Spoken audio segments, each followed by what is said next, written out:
In 1980, 4 village nuns from Northern California mysteriously vanished without a trace, leaving their close-knit community hollow with grief and uneasy speculation. But 28 years later, the priest makes a shocking discovery, uncovering the horrifying truth about what really happened to them. The morning sunlight filtered through the stained glass windows of St. Agnes of Mercy Catholic Church, casting a kaleidoscope of colors across the polished wooden pews. Father Elias Maro stood at the altar, his voice solemn yet steady, as he concluded the memorial prayer service. "May the souls of the departed, through the mercy of God, rest in peace," he intoned, making the sign of the cross before him. "Amen," the congregation responded in unison. Father Elias looked out at the assembled faces, many elderly, some middle-aged, and a few younger parishioners. All had gathered on this somber day to remember the 4 nuns who had vanished without a trace exactly 28 years ago. The mystery had haunted the small town of Eldon Hollow, North California, for nearly 3 decades now. As the service ended, Father Elias moved to the church entrance, greeting each member of the congregation as they filed out. Many offered condolences, though after 28 years, the words had taken on a ritualistic quality rather than carrying the raw emotion of fresh grief. "Thank you for coming, Mrs. Harmon," Father Elias said, clasping the elderly woman's wrinkled hands in his own. "Your presence means a great deal." "I always come, Father," she replied, her eyes glistening with unshed tears. "I can still remember Sister Mildred teaching my children their catechism. Such a gentle soul." Father Elias nodded, feeling the familiar pang of sorrow. Sister Mildred Hayes had been 68 when she disappeared, a lifetime of service to God, cut short by whatever tragedy had befallen her and the other 3 nuns. One by one, the parishioners departed, each carrying a different memory of the missing women. Sister Mildred Hayes, 68, Sister Joan Keller, 65, Sister Beatrice Namora, 28, and the youngest, Sister Therese Moreau, 23.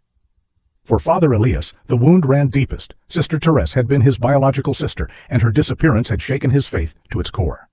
When the last of the congregation had left, Father Elias slowly made his way back through the now empty church. His footsteps echoed in the silence as he moved toward his private office at the rear of the building. The space was modestly furnished with a simple desk, a bookshelf filled with theological texts, and a window overlooking the church cemetery. Alone at last, Father Elias sank into his chair and buried his face in his hands. The composed facade he maintained for his parishioners crumbled away, leaving only a man consumed by grief and unanswered questions.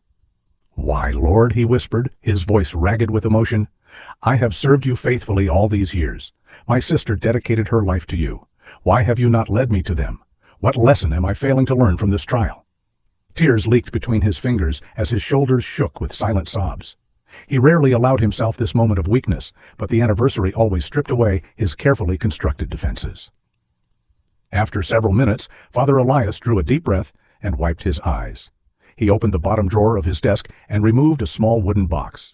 Inside lay several photographs, preserved with loving care despite the passage of years. The first was of Therese on the day she took her final vows. Her young face beamed with joy and purpose beneath her veil, and Father Elias felt both pride and a stab of guilt as he gazed at the image. He had been the one to nurture her faith, to encourage her vocation. He could still remember their conversations when she was just 16, her eyes alight with conviction as she spoke of her calling. "I was so proud of you," he murmured to the photograph. "I still am." The thought that had haunted him for 28 years crept into his mind.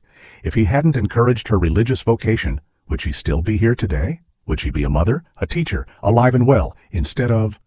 "In the name of the Father, and of the Son, and of the Holy Spirit," Father Elias said sharply, making the sign of the cross to banish the treacherous thought. He could not allow himself to question God's plan, even in his darkest moments. Setting aside Teresa's photograph, he reached for another, the last known image of the 4 missing nuns. They sat together on a wooden bench outside the small remote St. Dymphna's chapel near the edge of Shasta Trinity National Forest. Sister Mildred and Sister Joan, the eldest, sat with their hands folded placidly in their laps, their lined faces serene. Sister Beatrice sat beside them, her posture more relaxed, but her expression reverent, and beside her was Therese, the youngest, her eyes bright with purpose, even in the faded photograph. The photograph had been taken by a local visitor just days before the nuns disappeared. They had traveled to St. Dymphna's Chapel for a short spiritual retreat, 2 days of fasting, prayer, and silence before the feast of a Catholic saint. The diocese had also tasked them with assessing the old chapel's condition to determine whether it should be restored or decommissioned. Sister Therese, with her eye for detail, had been asked to document the state of the structure. Father Elias stared at the image, his mind drifting to calculations he'd made countless times before. Sister Mildred would be 96 now, Sister Joan 93. Even if by some miracle they had survived whatever befell them, they would be frail, ancient women. But Beatrice would be 56, and Therese just 51, still potentially in the prime of life. He remembered the frantic days and weeks after their disappearance. The police had searched the forest extensively, combing through underbrush and scaling the nearby mountainsides. Search parties had spread out through surrounding farms, villages, and towns. But not a single clue had emerged. No scraps of clothing, no personal effects, no signs of struggle. It was as if the four women had simply vanished into thin air. The official theory had eventually settled on a bear attack. The Shasta Trinity National Forest was known for its wildlife, including black bears that could become aggressive if threatened. Perhaps the sisters had wandered too far into the woods and encountered a predator. But the complete absence of evidence had always made this explanation feel hollow to Father Elias. And to many others as well. Over the years, uglier rumors had circulated, whispers that the nuns had abandoned their vows and run away to start new lives. Father Elias and the church had worked tirelessly to quash such speculation, but the seeds of doubt had been planted in the community nonetheless. Therese would never have done that, he whispered, tracing his sister's face in the photograph. She would never have left without telling me. As he continued to gaze at the photograph, his eyes drifted to the chapel in the background. St. Dymphna's had been a simple structure constructed in the 1920s to serve the scattered Catholic population in the area. Its white walls and modest bell tower were visible behind the nuns, surrounded by the looming trees of the forest edge. Something tugged at Father Elias's heart as he studied the building. He hadn't visited St. Dymphna's in over 20 years, finding the memories too painful to bear. But now, on this anniversary, he felt a strange urge to see it again, to walk where his sister had walked, to pray where she had prayed. Perhaps it was mere sentimentality, a desire to feel close to Therese on this difficult day. Or perhaps a small voice whispered in the back of his mind. There was still something to be discovered there, some clue overlooked in the initial investigation. The latter thought was almost certainly foolish. What could possibly remain to be found after 28 years? Yet the pull was undeniable. Father Elias carefully replaced the photographs in the box, except for the one of the four nuns at St. Dymphna's, which he slipped into his pocket. He rose from his desk, collected his Bible and rosary, and left his office with purpose in his stride. In the church parking lot, he slid behind the wheel of his modest sedan, placed the photograph on the passenger seat beside him, and said a brief prayer for guidance. Then he turned the key in the ignition and pulled away from St. Agnes, heading toward the forest and the ghosts of his past. The winding road leading from Eldon Hollow to the Shasta Trinity National Forest carried Father Elias through changing landscapes. The town's neat houses and businesses gave way to scattered farms, which eventually surrendered to the encroaching wilderness. Tall pines and cedars crowded the roadside, their shadows dappling the asphalt as he drove. The journey took approximately an hour and a half, giving Father Elias ample time to reflect. He found himself recalling the numerous times he had made this same drive in the weeks following the nun's disappearance. Back then, his car had been filled with missing person flyers bearing Therese's face, and his heart had been buoyed by desperate hope. Now, he carried only memories and a resigned acceptance of the mystery that had shaped his life. As the road narrowed and began to climb into the foothills, Father Elias slowed his vehicle. St. Dymphna's chapel had been situated on a small clearing near the forest edge, accessible via a modest dirt road that branched off from the main highway. He scanned the roadside, looking for the familiar turnoff. When he reached what he believed to be the correct location, Father Elias frowned in confusion. Instead of the simple dirt path he remembered, he found a paved private road blocked by an ornate gate. A no trespassing sign was displayed, alongside smaller notices warning of private property. "This can't be right," he muttered, pulling his car to the side of the road. He consulted the photograph he had brought, comparing the background landscape to what he could see from his position. The mountains in the distance matched, as did the particular arrangement of taller trees on the ridgeline. This was indeed the correct location. But where was St. Dymphna's chapel? Father Elias exited his vehicle and approached the gate on foot. Beyond it, he could see the private road stretching into the forest, but there was no sign of the white chapel building. Instead, the area appeared to have been extensively landscaped, with ornamental trees and shrubs lining the driveway. Bewildered, he reached for his cell phone and scrolled through his contacts until he found the number for Harold Gibbons, the longtime caretaker of St. Dymphna's. They hadn't spoken in years, but Father Elias hoped the man might still be in the area and able to provide some explanation. The phone rang several times before a gruff voice answered. "Hello? Harold? This is Father Elias Maro from St. Agnes in Eldon Hollow." There was a pause, then recognition. "Father Elias, it's been quite some time. How are you?" "I'm well, thank you," Father Elias replied, though it wasn't entirely true. "Harold, I'm standing at what I believe to be the entrance to St. Dymphna's, but the chapel appears to be gone." Another pause, longer this time. "That's right, Father. The diocese decommissioned the chapel years ago. It was sold in 1982 to a man named Silas Redwood. He demolished it." Father Elias felt a chill despite the warmth of the day. "I never heard anything about the chapel being sold, let alone demolished." "Well, after what happened with the nuns?" Attendance dropped off significantly. "Then there was that incident with the bell tower cracking and nearly injuring poor Thomas Farrell. The bishop decided it wasn't worth the upkeep for such a small congregation." Father Elias found himself staring at the no trespassing sign with growing unease. "This Silas Redwood? Does he still own the property?" "Oh yes," Harold confirmed. "He's got quite a spread back there. His main house is a ways in, near where the forest gets thicker. The chapel site is just part of his estate now." "I see," Father Elias said slowly. "I had hoped to visit the chapel today for personal reasons. It's the anniversary, you know." Harold's voice softened with understanding. "Of course. It's been 28 years today, hasn't it? I'm sorry you came all this way for nothing, Father. Do you know if Mr. Redwood is generally receptive to visitors? Perhaps if I explain the situation." "To be honest, he's not known for his hospitality," Harold replied cautiously. "Bit of a recluse, from what I hear. Keeps to himself, doesn't mix much with the locals." Father Elias sighed, disappointment settling heavily on his shoulders.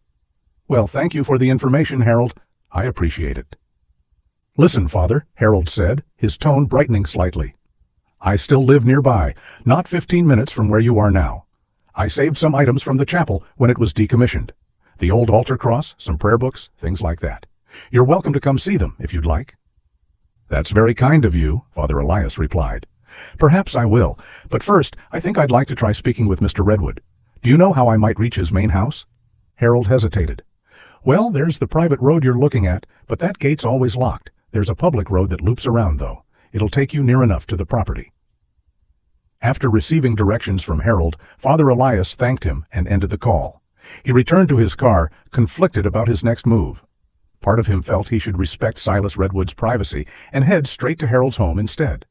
But a stronger impulse propelled him toward the public road that would lead to Redwood's estate. 20 minutes later, Father Elias found himself driving along a narrow lane that skirted the edge of what must have been Redwood's property. Through gaps in the trees, he caught glimpses of manicured grounds and eventually a substantial structure that resembled a mountain lodge more than a conventional house. The building was impressive, 3 stories of natural stone and timber with expansive windows and multiple terraces overlooking the forest. It spoke of wealth that seemed at odds with the modest rural surroundings. Father Elias located a small parking area near what appeared to be a service entrance to the property. He parked his car, straightened his clerical collar, and approached the imposing residence with a mixture of determination and apprehension. As he neared the front entrance, a stone pathway led him past carefully tended gardens and a small decorative pond. The craftsmanship of the place was undeniable, yet Father Elias couldn't help but feel a sense of disquiet as he mounted the steps to the front door and knocked firmly on the heavy oak panel. The door swung open almost immediately, revealing a tall, athletic man in his 60s dressed in expensive exercise attire. His silver hair was neatly trimmed, and in one hand he held a leather dog leash. The man's expression shifted from neutral expectation to unmistakable displeasure as he registered Father Elias's clerical attire. "Yes?" he asked, not bothering to disguise the impatience in his tone. "Good afternoon," Father Elias said with a warm smile. "Are you Mr. Silas Redwood?" The man's jaw tightened. "I am, and you are trespassing on private property." "I apologize for arriving unannounced. My name is Father Elias Maro, from St. Agnes of Mercy Church in Eldon Hollow." He extended his hand, but Silas Redwood made no move to take it. "What do you want?" Redwood demanded, his fingers tightening around the dog leash. Father Elias lowered his hand, maintaining his calm demeanor despite the hostility. "I was hoping I might have a few minutes of your time. You see, I visited the site where St. Dymphna's chapel used to stand, and I was surprised to find it gone. If you already saw it's not there, why come bothering me? Redwood's voice had taken on an edge that was almost a snarl. I spoke with Harold Gibbons, the former caretaker. He mentioned you had purchased the property. I simply wanted to... To what? Blame me for buying land that was for sale? Redwood stepped forward aggressively, causing Father Elias to take an involuntary step back. Are you one of those who thinks that ground is somehow sacred? The diocese didn't think so when they sold it. No, Father Elias said quickly, raising his hands in a placating gesture. I don't blame you at all. I was just curious about the circumstances. The chapel held personal significance for me, and I wasn't aware it had been demolished. Redwood seemed momentarily mollified, though his expression remained cold. Well, now you know. It's gone, and good riddance. I sleep better now that I don't have to hear that blasted bell ringing 3 times a day and giving me migraines. Father Elias couldn't help but respond to this. The Angelus bell is a beautiful tradition, Mr. Redwood. It calls the faithful to recite the Lord's Prayer and honors the incarnation of God. It's meant to be a reminder of holy things, of our freedom from sin and death. Oh, spare me the sermon, Redwood scoffed. People can set alarms on their phones if they need reminding to pray. They don't need to disturb the entire countryside with medieval noise pollution. The conversation was clearly not progressing in a positive direction. Father Elias decided to try a different approach. I understand you value your privacy, Mr. Redwood, and I've intruded on your time. I apologize for that. Perhaps we could speak another day when it's more convenient for you? There won't be another day, Redwood said flatly. I have no interest in discussing a building that hasn't existed for decades with a priest I've never met before. Now I suggest you leave before I call the sheriff and report you for trespassing. Father Elias nodded, recognizing the futility of continuing. Very well. Thank you for your time, Mr. Redwood. Peace be with you. Redwood's only response was to close the door firmly in his face. With a heavy sigh, Father Elias turned and made his way back down the stone path toward his car. The encounter had left him feeling both disappointed and unsettled. There had been something in Redwood's manner, beyond mere rudeness, that suggested a deeper antipathy toward the church and its representatives. As he reached his vehicle, Father Elias glanced back at the imposing house. Was it merely his imagination, or was Redwood watching him from one of the upper windows? The sensation of being observed prickled at the back of his neck. He slid into the driver's seat and started the engine, torn between returning to Eldon Hollow and stopping at Harold Gibbons's home, as the man had invited him to do. Perhaps seeing some of the preserved items from St. Dymphna's would provide the closure he had sought by coming here today. As he drove away from Redwood's estate, Father Elias found himself taking the road that would pass near the former site of the chapel. He couldn't explain the compulsion. After all, he now knew there was nothing to see, but something drew him back in that direction. The car rounded a bend, bringing him within view of the approximate location where St. Dymphna's had once stood. Through a gap in the trees, he could make out a cleared area where the small building had been, now landscaped with ornamental shrubs. Suddenly, the car's radio crackled to life, emitting a strange, haunting sound. Father Elias started, his hands tightening on the steering wheel. The sound was unmistakable.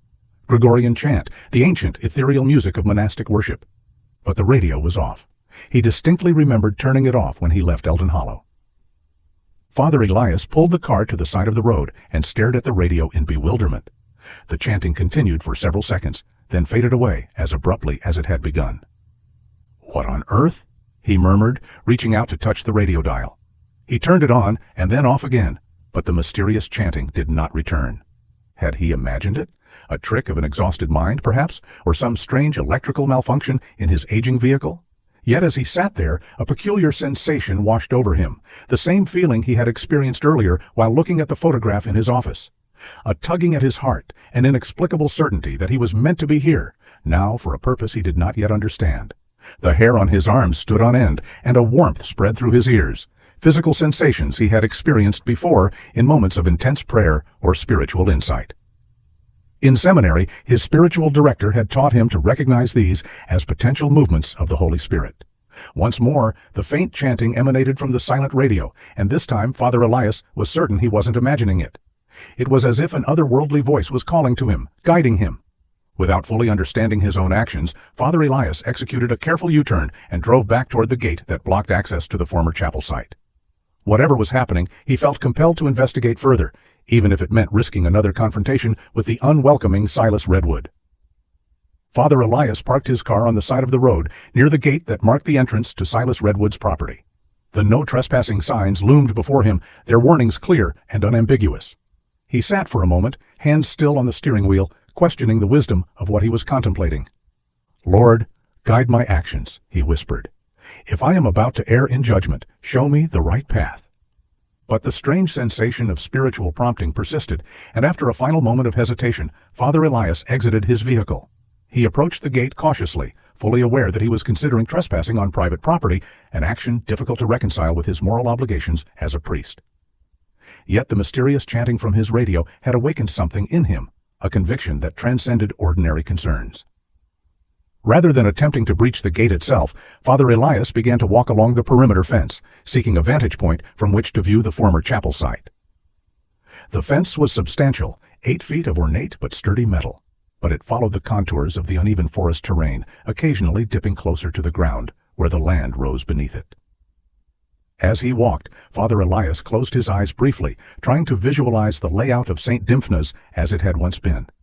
If his memory served him correctly, the wooden bench where the nuns had been photographed had stood to the east of the chapel, near a large oak tree.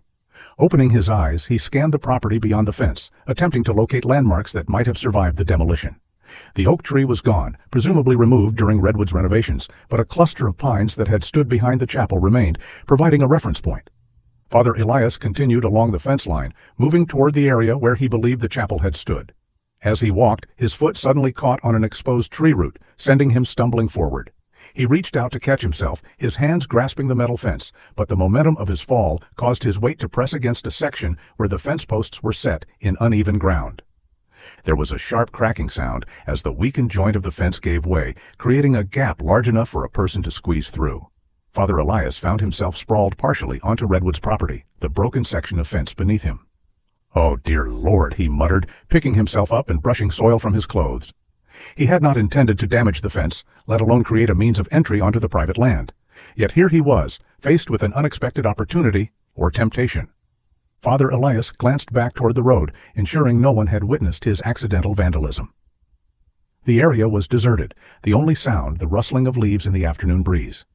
He looked down at the broken fence, then at the clearing beyond where St. Dymphna's had once stood. "Forgive me," he whispered, crossing himself before carefully stepping through the gap in the fence. Once on Redwood's property, Father Elias moved swiftly but cautiously toward the former chapel site. The area had been landscaped with non-native ornamental plants that seemed out of place against the backdrop of the natural forest. Nothing remained to indicate that a place of worship had ever existed here. No foundation stones, no cross, no memorial of any kind. The absence struck Father Elias as particularly sad. It was as if Silas Redwood had deliberately erased all traces of the chapel's existence, removing not just the building, but its very memory from the land. As he stood contemplating this, a flash of reflected light caught his eye, something near the ground, partially hidden by decorative shrubbery. Curious, Father Elias moved closer and parted the branches to reveal a metal grate set into the earth. An air vent of some kind, it appeared old and weathered, its iron bars rusted with age. Father Elias frowned, perplexed. If the chapel had been completely demolished, why would an old air vent remain? And why would a landscaped area with no structures need ventilation at all? He crouched beside the vent, examining it more closely. The design was vintage, possibly dating back to the 1930s or 40s, with ornate scrollwork around its edges. It seemed incongruous with the modern minimalist aesthetic of Redwood's property. As he leaned closer, a sound drifted up through the grate, so faint that at first Father Elias thought he had imagined it. But then it came again, a soft, melodic humming, followed by what sounded distinctly like a human cough. Father Elias's blood ran cold. The humming was reminiscent of the Gregorian chant he had heard on his car radio, but this was no electrical glitch or figment of his imagination. Someone was below ground, beneath what had once been St. Dymphna's chapel. "Hello?" he called softly through the grate, but the humming continued uninterrupted, suggesting the person couldn't hear him from their subterranean location. Father Elias straightened up, his mind racing. The implications were disturbing. Why would there be an underground space beneath the former chapel site? And more importantly, who was down there? He looked around, half expecting to see Silas Redwood approaching with fury in his eyes, but the property remained quiet and apparently unmonitored, at least in this section. The main house was hidden from view by a stand of trees, and no security cameras were visible in the immediate vicinity. Drawing his cell phone from his pocket, Father Elias dialed 911, his hand trembling slightly as he raised the device to his ear.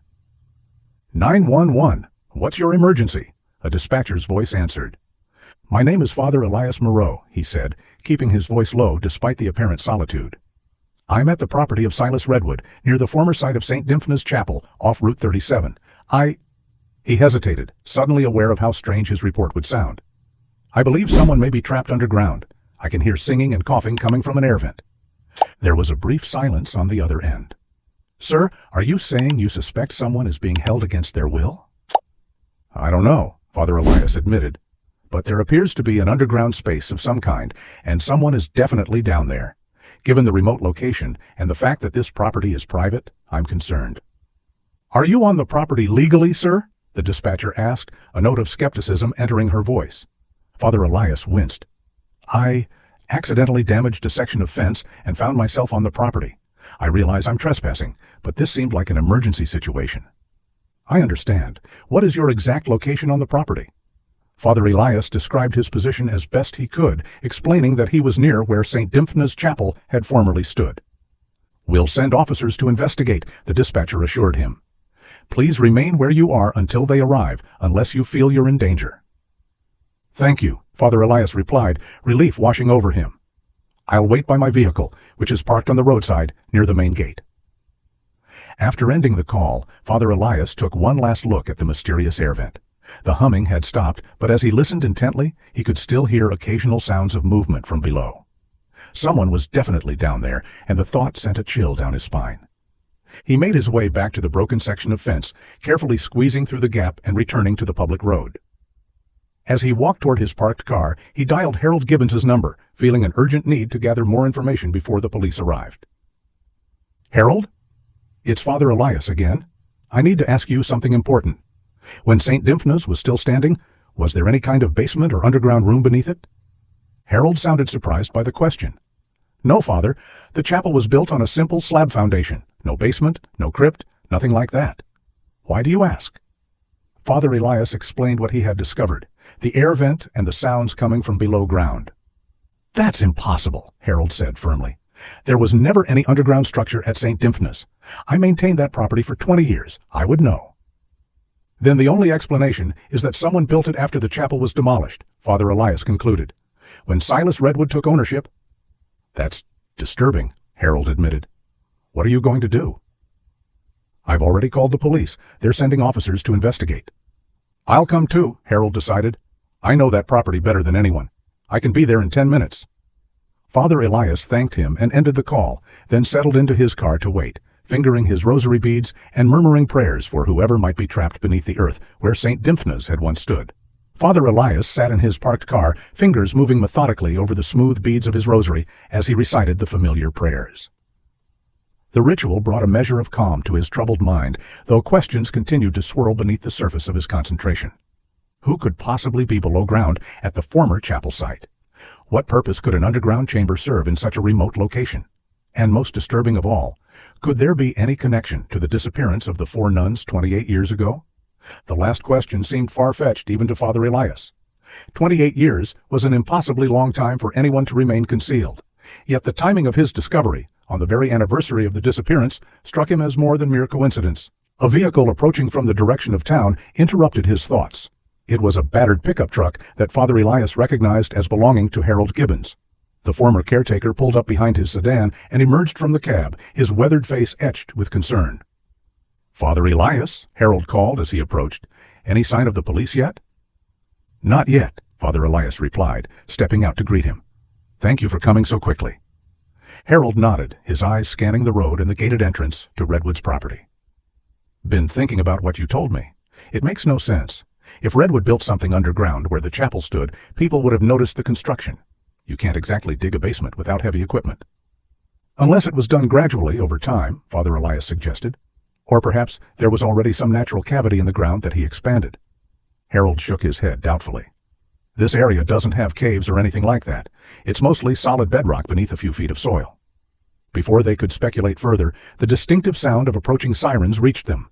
A police cruiser rounded the bend, lights flashing but siren fading as it pulled up in front of Father Elias's car.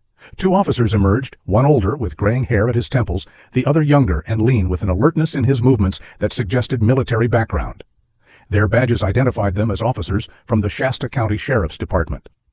"Father Moreau?" the older officer asked, approaching with a professional but not unfriendly demeanor. "Yes, officer. Thank you for coming." Father Elias gestured to his companion. "This is Harold Gibbons, the former caretaker of St. Dymphna's Chapel that once stood on this property." The older officer nodded in acknowledgement.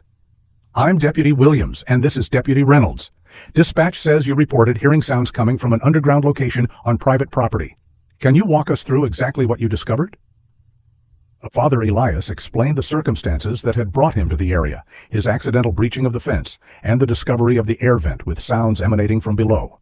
He was careful to emphasize his contrition for the trespassing, which Deputy Williams acknowledged with a small wave of his hand. "Let's focus on the potential welfare issue first," the deputy said. "If someone is indeed trapped or being held against their will, that takes precedence over a minor trespassing incident." Harold interjected. "I maintained St. Dymphna's for over 20 years before it was sold. There was never any underground structure associated with the chapel. Whatever's there now was built after Silas Redwood took ownership." The younger officer, Deputy Reynolds, who had been quietly taking notes, looked up. "Mr. Redwood is a prominent landowner in these parts. These are serious implications." "I understand that," Father Elias said solemnly. "I'm not accusing Mr. Redwood of anything. I'm simply reporting what I heard and expressing concern for whoever might be down there." Deputy Williams nodded thoughtfully. "Fair enough. Let's take a look at this air vent you discovered. Mr. Gibbons, since you are familiar with the property, would you mind accompanying us?" "Not at all," Harold agreed. The four men walked toward the damaged section of fence.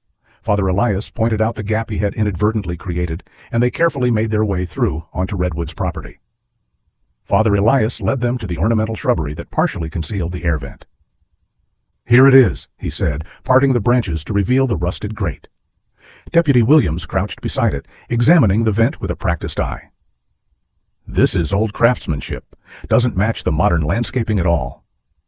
Deputy Reynolds joined him, shining a flashlight through the grate. "Can't see much. The shaft angles off after about 6 feet." "Listen," Father Elias urged. "Just be quiet for a moment." The four men fell silent, straining to hear any sound from below. For nearly a minute, there was nothing but the ambient noise of the forest, birds calling, leaves rustling. Father Elias began to worry that whoever had been below had either moved away from the vent or had fallen silent upon hearing voices above. Then, faintly but distinctly, a woman's voice began to hum. The melody was haunting, archaic, a fragment of sacred music that Father Elias instantly recognized despite its broken, wavering quality. "Salve Regina," Deputy Williams whispered, a flicker of recognition crossing his weathered features. Harold nodded in confirmation. Yes, the Marian antiphon, sung in monasteries and convents for centuries. The humming continued for several more seconds, then faded, replaced by the sound of labored breathing and a dry, rasping cough. The officers exchanged significant glances. Deputy Reynolds straightened up, his expression now grave.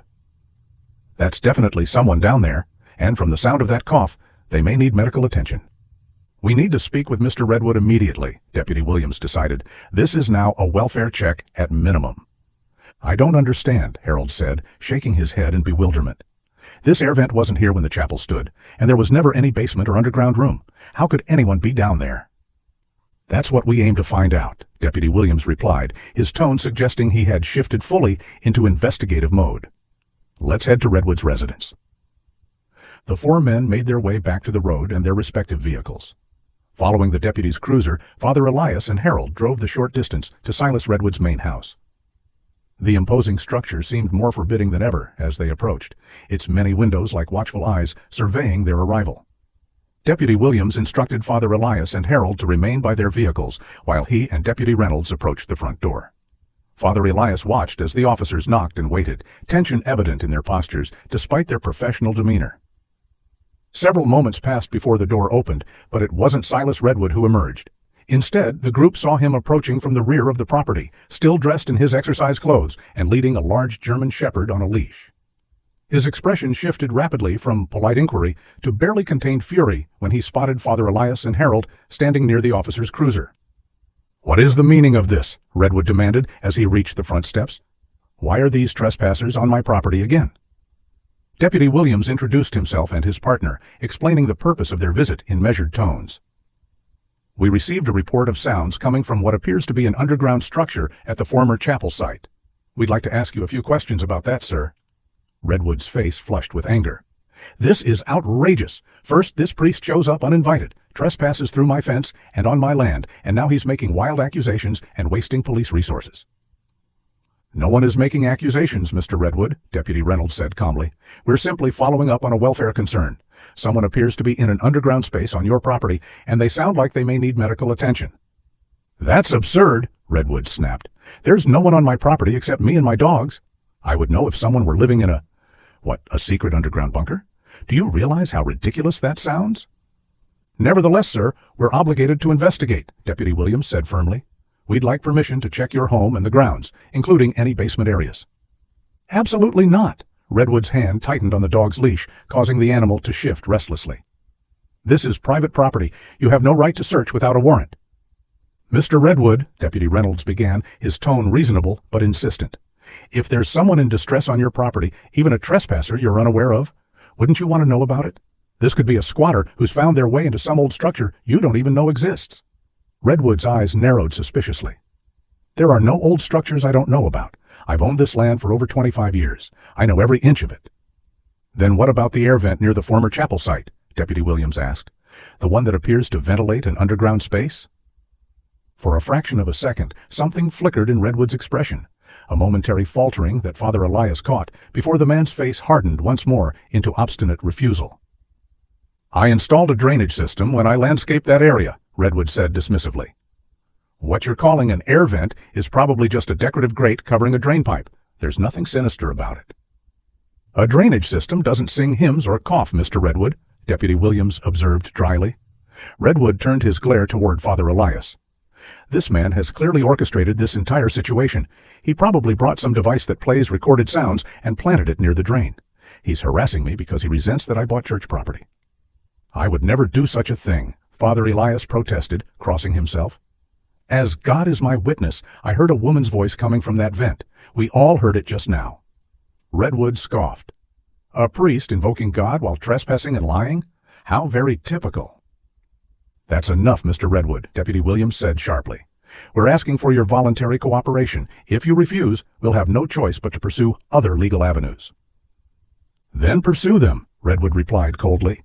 In the meantime, I want these people off my property immediately. If they're not gone in 2 minutes, I'll file trespassing charges against all of you. Recognizing the impasse, Deputy Williams nodded to Father Elias and Harold, indicating they should return to their vehicles.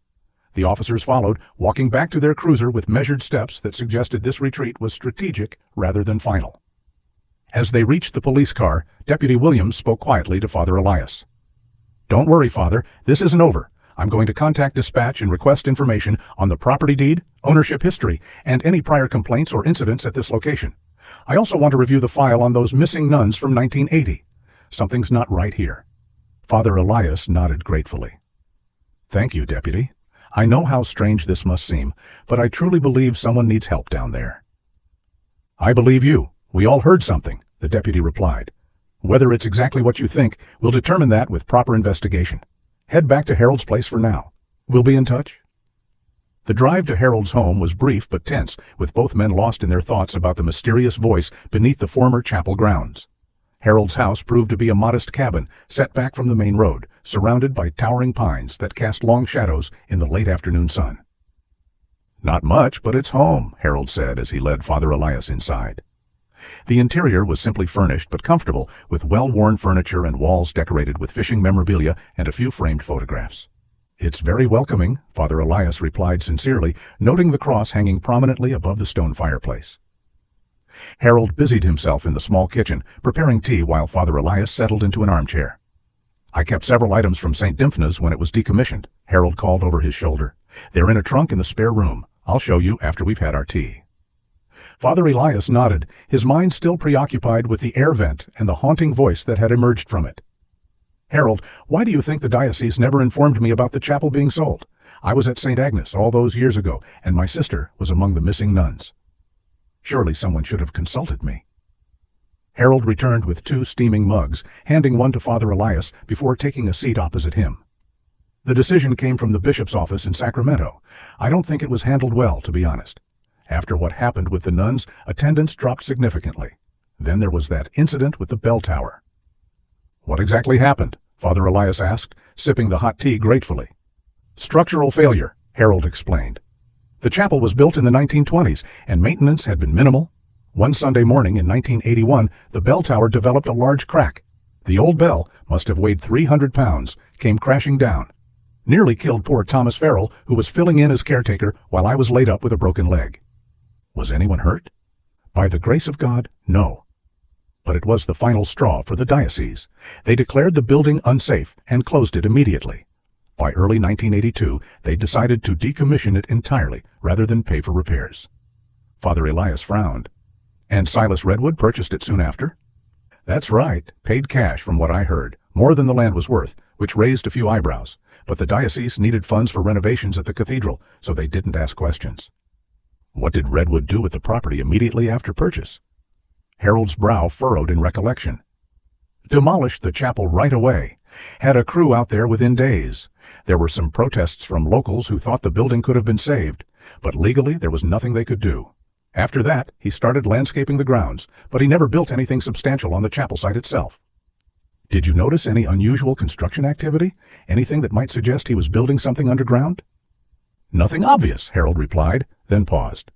Although, there was a period in 1983 when people reported hearing strange noises at night, machinery running, that sort of thing. And some folks complained about tremors. Father Elias leaned forward, his interest piqued. Tremors? Like earthquakes? That's what the authorities concluded, minor seismic activity. But it seemed odd that it was localized to that specific area.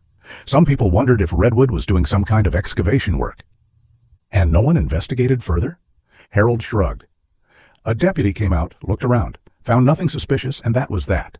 Redwood has always been, well, connected. Donates to the right causes, knows the right people. The conversation drifted to other topics. The changes in Eldon Hollow over the years, the declining congregation at St. Agnes, and theological discussions that reflected both men's deep faith. Time passed swiftly, and Father Elias was surprised when his phone rang, breaking the comfortable rhythm of their conversation. Father Maro speaking, he answered. Father, this is Deputy Williams. The officer's voice sounded energized, purposeful. I've made some progress. I spoke with Judge Martinez, who's sympathetic to our concerns. She's granted an emergency warrant for a welfare search based on the reasonable suspicion of unlawful confinement. Father Elias felt a surge of hope. That's excellent news, Deputy. We'll be heading back to Redwood's property within the hour. I wanted to let you know, though I must advise you to stay away for safety reasons. This is now an official police operation. I understand, Father Elias replied, though his desire to be present was powerful. But, Deputy, if you do find something, or someone, you'll be the first civilian I call, Williams promised. This whole situation began because of your persistence, Father. I respect that. After Harold overheard the conversation, he insisted they should at least be able to observe from a distance, arguing that their spiritual presence might be important if something significant was discovered. With some reluctance, Deputy Williams agreed they could remain in their vehicle at a safe distance, but strictly as observers. An hour later, Father Elias and Harold parked along the public road near the entrance to Redwood's property. From their position, they could see multiple police vehicles arriving, including a forensic van and an ambulance staging nearby, a precaution that sent a chill down Father Elias's spine. Deputy Williams approached their car briefly. We're going in with the warrant. I've set up my body camera to stream to this channel. He showed them how to access the feed on Father Elias's phone. You can watch from here, but do not approach under any circumstances. Is that clear? Both men nodded in agreement, and Deputy Williams returned to his colleagues. They watched as the assembled officers approached Redwood's front door, warrant in hand. Through the phone screen, they observed as Redwood answered the door, his face contorting with rage at the sight of the officers and the document they presented. The audio was muffled, but clear enough to hear him protesting vigorously, threatening lawsuits and calls to his attorney. Despite his objections, the officers executed their search warrant, methodically examining the main house, while Redwood was kept under supervision in his living room. After approximately 45 minutes, Deputy Williams reported through the body camera that the house and conventional basement had yielded nothing suspicious. Moving on to the forest road and outbuildings now, Williams narrated for the benefit of those monitoring the feed. Mr. Redwood has confirmed there's a storage shed along the private road, connecting his main house to the former chapel site. Father Elias and Harold watched intently as the officers, accompanied by a visibly furious Redwood, made their way along the forest road. The path was well maintained, but narrow, winding between ancient trees that created a tunnel-like effect in the fading daylight. After about 15 minutes of walking, the camera showed a modest wooden structure, the storage shed Redwood had mentioned. It was larger than Father Elias had expected, perhaps 20 feet square, with weathered siding and a metal roof. "This is just a tool shed," Redwood could be heard saying. "Garden equipment, maintenance supplies, that sort of thing. Complete waste of your time." The officers methodically searched the building, which did indeed contain an assortment of tools, lawn equipment, and gardening supplies. The space was dusty and appeared seldom used, with cobwebs in the corners and a musty odor that one officer commented on. As the search was nearing completion, there was a sudden noise. One of the officers had dropped a heavy wrench, which landed on the wooden floor with an unexpectedly hollow sound. The camera panned down to show Deputy Reynolds kneeling, tapping experimentally on the floorboards. "This section sounds different," he observed, removing his flashlight to examine the area more closely. "These boards look newer than the others." Despite Redwood's renewed protests, the officers began to remove the suspicious floorboards. Beneath them, they discovered a stone staircase descending into darkness. "Mr. Redwood," Deputy Williams said, his voice carrying clearly through the body camera's microphone, "would you care to explain this?" Redwood's face had gone pale, his earlier bluster replaced by tense silence. When he refused to comment, Williams instructed several officers to remain with him while he and Deputy Reynolds prepared to descend the staircase. "Switching to tactical lights," Williams narrated as he activated a powerful flashlight. "We're proceeding into the underground passageway." The camera showed a narrow stone staircase that appeared to have been carved directly into the bedrock. The steps were worn in the center, suggesting regular use over a period of years. At the bottom of the stairs, a heavy wooden door blocked further progress. "Locked," Reynolds reported, examining the ancient-looking iron mechanism. "Mr. Redwood, we need the key to this door." From above, Redwood's voice called down, still defiant. "I don't know anything about any door. This must have been here when I bought the property." The officers exchanged skeptical glances, and Williams instructed his colleagues to search for a key. One of them noticed a small hollow in the wall beside the staircase, partially concealed by shadow. Inside was an iron key, green with age, but apparently functional. "Found a key," the officer reported, handing it to Williams. The deputy inserted the key into the lock, which turned with a loud metallic groan. The door swung inward, revealing a dark tunnel beyond. "We're entering what appears to be a man-made tunnel," Williams narrated, his voice now hushed and tense. "Approximately 6 feet high, 3 feet wide. Walls are stone and earth, supported by wooden beams at regular intervals. Evidence of relatively recent construction, despite attempts to make it appear older." The officers proceeded cautiously through the tunnel, which extended for what appeared to be several hundred feet. The passage curved slightly, and Father Elias realized with a jolt that it must lead in the direction of the former chapel site. After a few minutes of walking, the tunnel widened into a small chamber. The camera's light revealed crude furnishings, a thin mattress on the floor, a bucket in the corner, a small table with the remains of what looked like food. And then, from the shadows, came a whispered voice. "Help? Is someone there?" Deputy Williams directed his light toward the sound, and the camera revealed a frail elderly woman lying on the mattress. Her face was gaunt, her eyes sunken but alert. Her gray hair was closely cropped, and she clutched what appeared to be a hand-carved wooden rosary. "Ma'am," Williams said gently, approaching slowly to avoid frightening her. "I'm Deputy Williams from the Shasta County Sheriff's Department. We're here to help you. Can you tell me your name?" The woman's cracked lips moved, forming words with visible effort. "Sister. Therese Maro." In Harold's car, Father Elias gasped, his hand flying to his mouth. Tears sprang to his eyes as he whispered, "My sister, it's my sister." Harold placed a steadying hand on his arm, his own expression one of shock and disbelief. Through the body camera, they could see that the small chamber was lined with religious carvings, crosses, saints, biblical scenes, all apparently created from scraps of wood and stone. A single candle stood on the makeshift table, long since burnt out. On one wall, a large cross had been meticulously etched into the stone. "Sister Therese," Deputy Williams was saying, his voice professional but kind, "we're going to get you medical attention right away. Can you tell me if there's anyone else down here with you?" The woman's gaze shifted to a dark corner of the chamber where the camera's light had not yet reached. "Beatrice," she whispered, "but she's gone to God now. Many years ago." The camera panned to reveal what appeared to be human remains, a skeleton lying on a similar mattress, partially covered with a tattered blanket.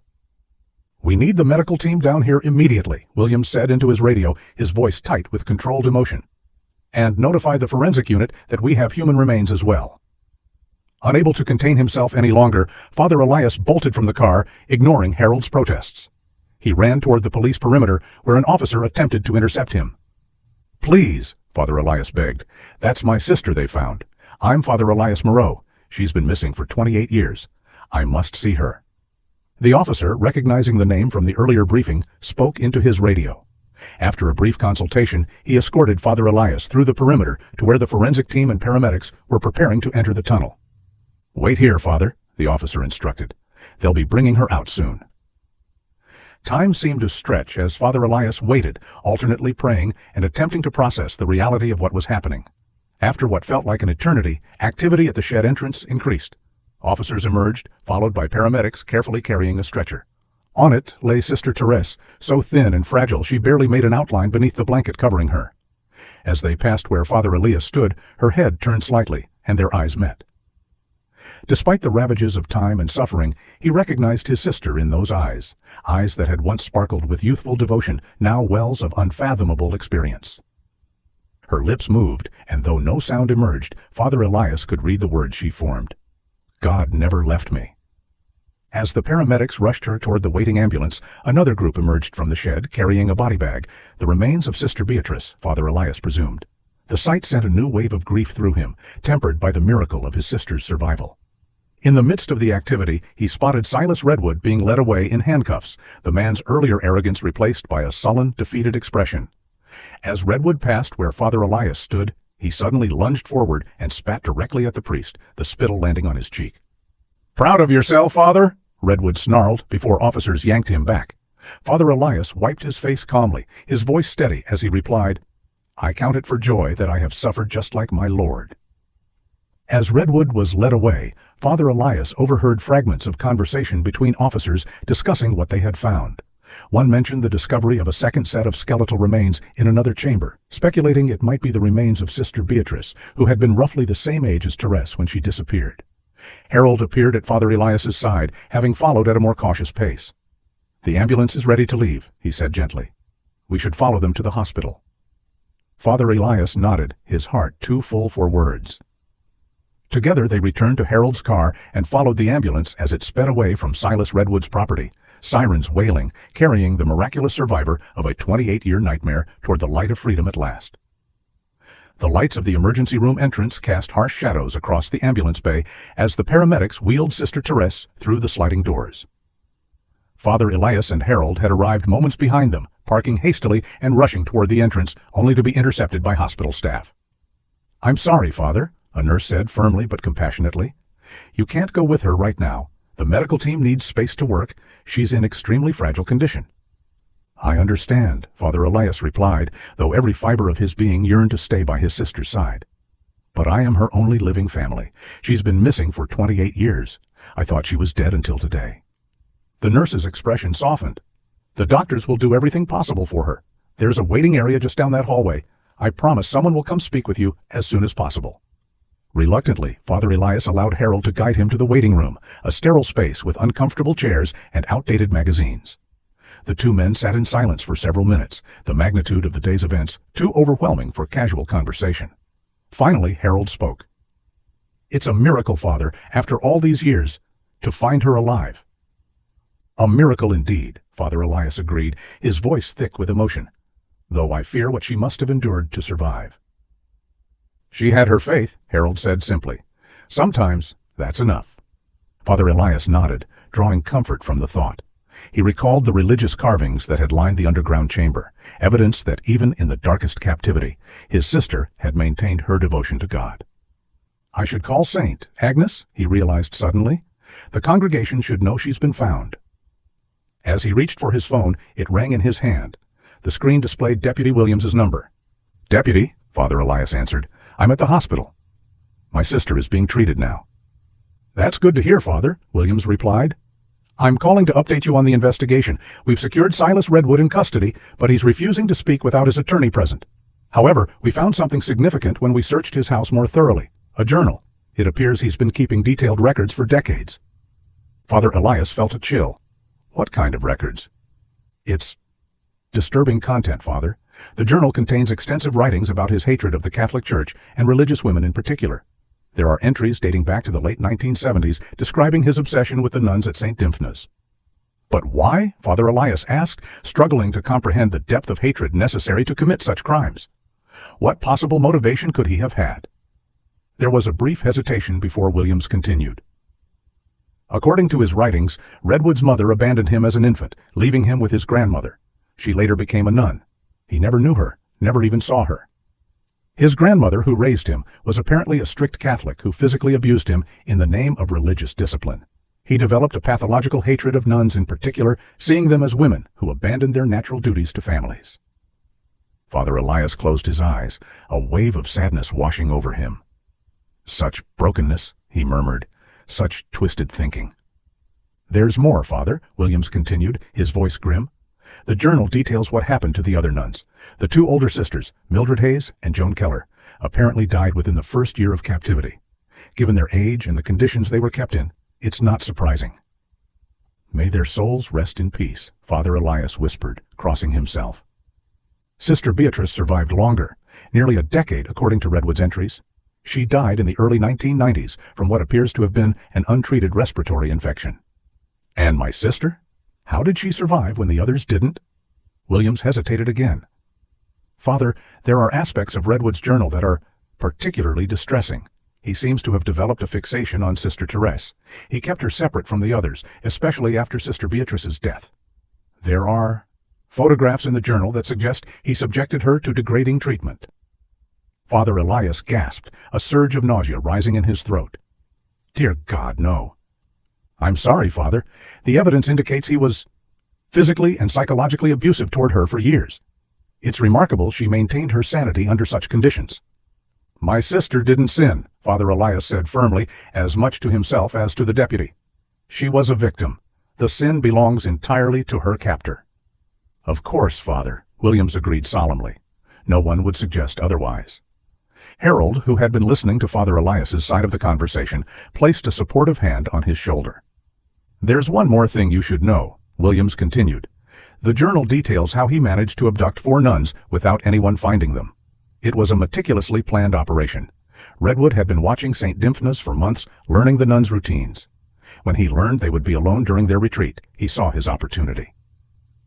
How did he get them out without leaving evidence? Father Elias asked, recalling how the investigation had been hampered by the complete absence of signs of struggle or forced entry. According to his writings, he posed as a friendly neighbor, bringing tea and supplies to the chapel. The tea was drugged. The 2 older nuns drank it and became drowsy. When the younger nuns helped them to bed, Redwood entered and overpowered them one by one.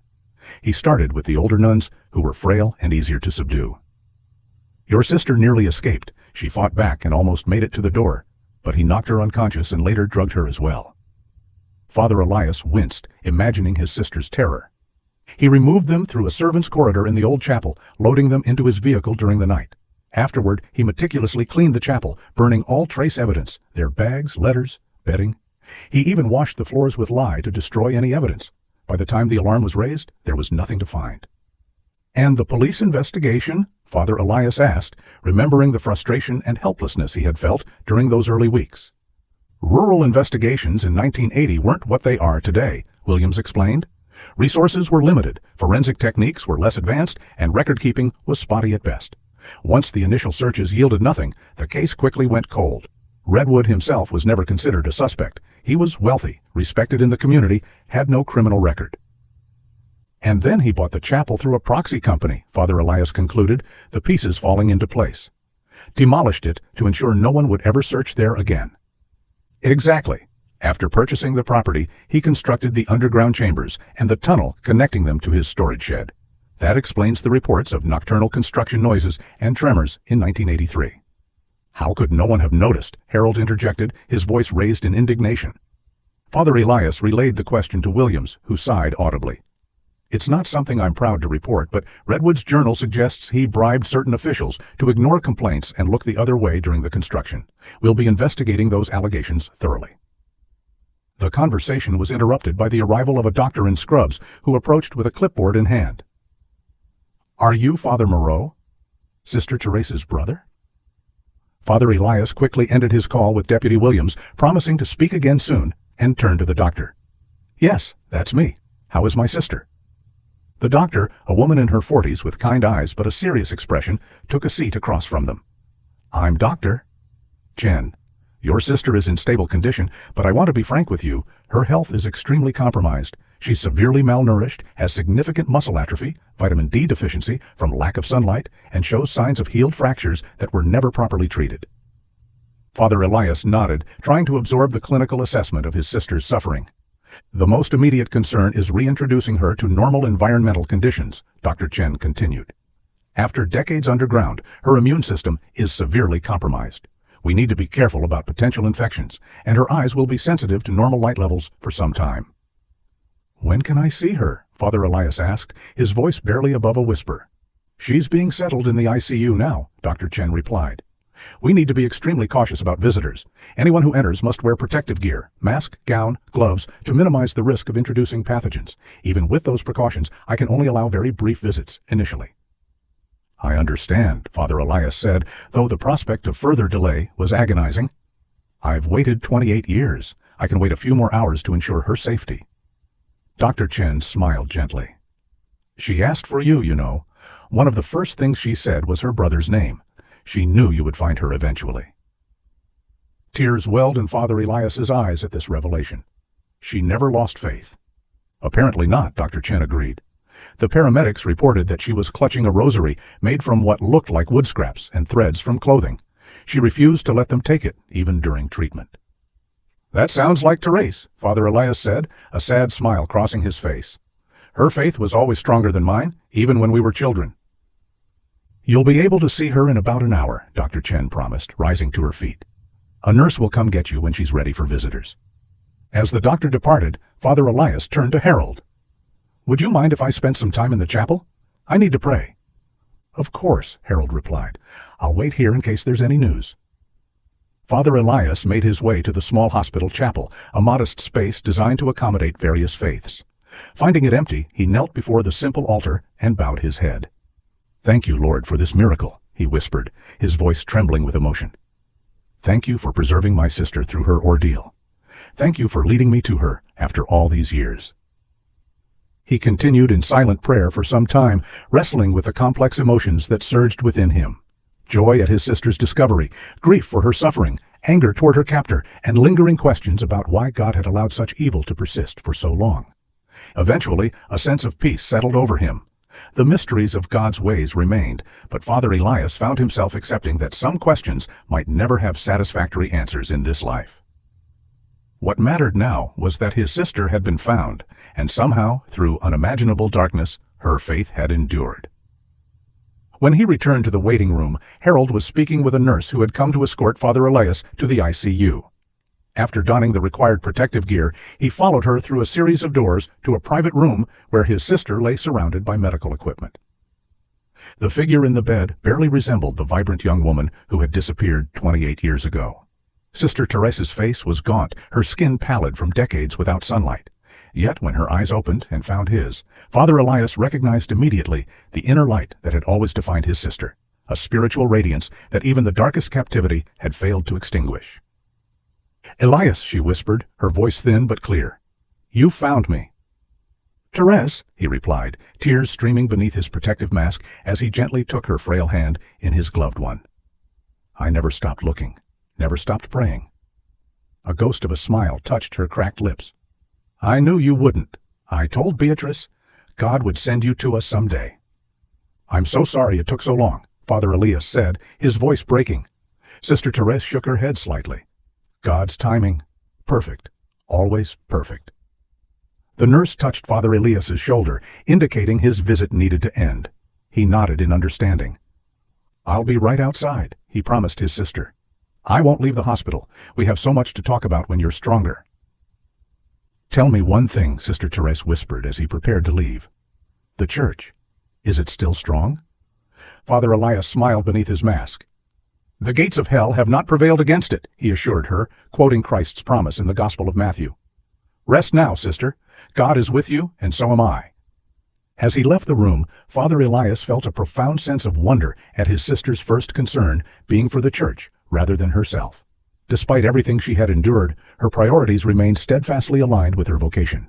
It was a testimony to a faith that transcended circumstances, a faith that had sustained her through 28 years of darkness and would now guide her return to the light.